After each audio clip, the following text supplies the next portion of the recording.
Welcome back to another OCC Q&A. I'm going to answer quite a few of your questions on this video, so let's jump into it. B Hall Shoeboxes asked, I saw a packing video where the person wrote the shoe and clothing size near the label. This seemed like a potentially helpful idea if packing shoes. Is this something you would find helpful or is it discouraged? Yes, it's helpful. However, most shoe sizes all over the world are different. Even if you look at like the inside of the tongue of your shoe, it'll have one size for Europe, one size for the UK, one size for Mexico, and so unfortunately, if you write size 6, that's not going to translate here. And for instance, in the United States, I'm a women's size 6, but here I am a size 36. And so, unfortunately, if you wrote the shoe size in many countries around the world, they're not going to understand.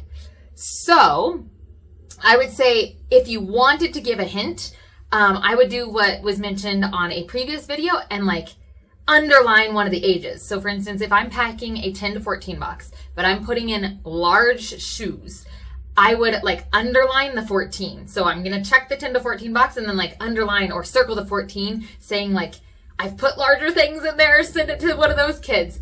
So I think it would be more helpful to give that kind of indication than to write the actual size because sizes don't translate, unfortunately. Sizes are so different around the world, even with clothing. Like my daughter is in 5T clothes, but here she's a size 10. A size 10, what they sell out and about, is roughly a 5T. So it just, even clothing sizes don't translate, unfortunately. There were a couple other answers that other people left, so I'm going to read their responses real quick. Kit Nicole responded and said, could be helpful, but other countries do have different sizing guides. For example, what we might consider as a size small shirt in North America can be classified as large in some Asian countries. I didn't even think about that.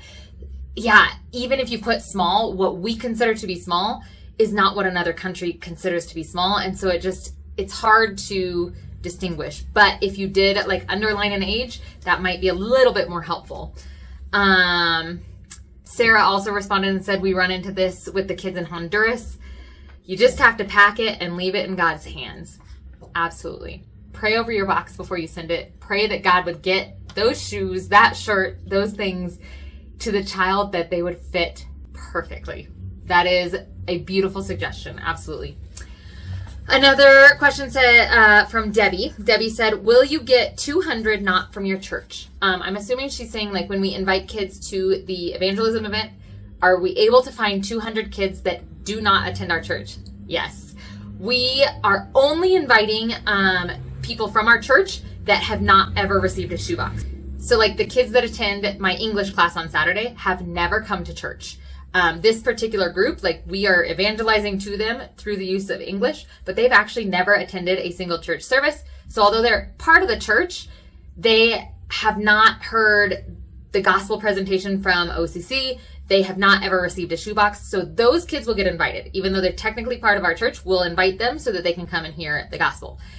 Apart from them, the goal is to not invite anyone from our church that has already received a shoebox. So we have gone out into the neighborhood and we are finding 200 kids that have not heard the gospel presentation by OCC, and we are inviting those kids to the gospel event. Yes, there are way more than 200 kids, so yes, we will find plenty of kids to invite to get shoeboxes this coming weekend. Mark asked, have you seen kids play with the magnetic travel games? Are they fun and easy to play with? How is the quality? Yes, we actually have some at our church that we use for like the youth group. They tend to be good quality. I mean, you can't like shake them and have the magnet stick, but the magnets are pretty strong. Like the magnets stick well to the boards. They tend to close and form like a little box to keep the pieces inside. And that box is pretty well sealed that it's not just going to fall open easily. So the ones that we have seen, I can't speak to every brand because every brand is going to be different, but the ones we've seen have been a decent quality. And yes, the kids like to play with them. Most of our teens love chess, which is surprising because I think a lot of people, even in the United States, like, I don't know how to play chess. I don't know how the pieces move. I don't know strategy, but the kids here, the teens, at least in our church, the teens we know love playing chess. And there's other games too that you can get magnetic games. And if they don't know the rules, they tend to invent their own. So I like them. I think it's great, especially for the older boxes. It's a good like wow item. So yes, I think they're great. And I'll link some that I found on Amazon down below if you guys might be interested. Last question for this video. It's from Erin, and she says, is it true that they only get one box in their whole lifetime? That is the goal of Samaritan's Purse Operation Christmas Child. But we don't have full control over whether or not that happens. So our goal, like I said earlier in this video, is to invite kids that we have never given a shoebox to invite kids that have never heard the gospel presented in this way, to invite kids that have never gone through these 12 discipleship lessons. Because inviting the same kids and having them go through the same curriculum, they're not going to have as much interest. Plus, the goal of Samaritan's Purse is for it to be a child that's never heard the gospel, that's never gotten a shoebox. So we do our very best.